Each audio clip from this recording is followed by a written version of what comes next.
Tara here with the Southern Oregon Land Conservancy, bringing you today's edition of Outside Every Day with SOREEL. Today I'm going to show you how to find or make a nature journal out of things in your home, and I'll talk a little bit about some of the basics of nature journaling and also point you to a really incredible free resource online if you want to take a deeper dive. So first thing to do is to poke around your house and see if you already have a journal that you could use. Something this small I wouldn't necessarily recommend, especially for younger explorers. There's not a lot of space to really write or draw or explore, but an old school notebook like this one would be a great option. Should you come up empty-handed in the search, you can also make your own. If you have a binder kicking around the house and a three-hole punch, you can use recycled paper in there. You could also use binder paper. If you don't have a binder to use as the cover, you can also just tie your papers together like this. And again, you can see I've used recycled paper, three-hole punch, and this is actually dental floss to hold these together.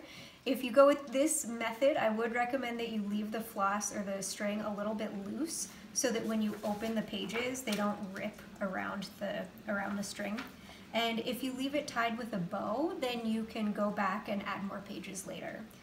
If you don't have a three-hole punch, you can also use a brown paper bag and some folded paper in this way. So you can see the cover is just a piece cut out of a paper bag.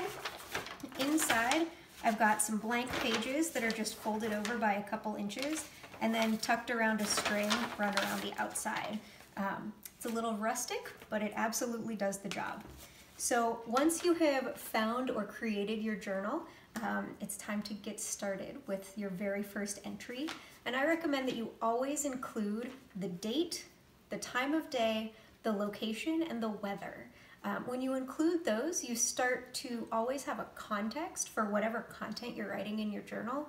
And using that context, you can start to see the big patterns that emerge.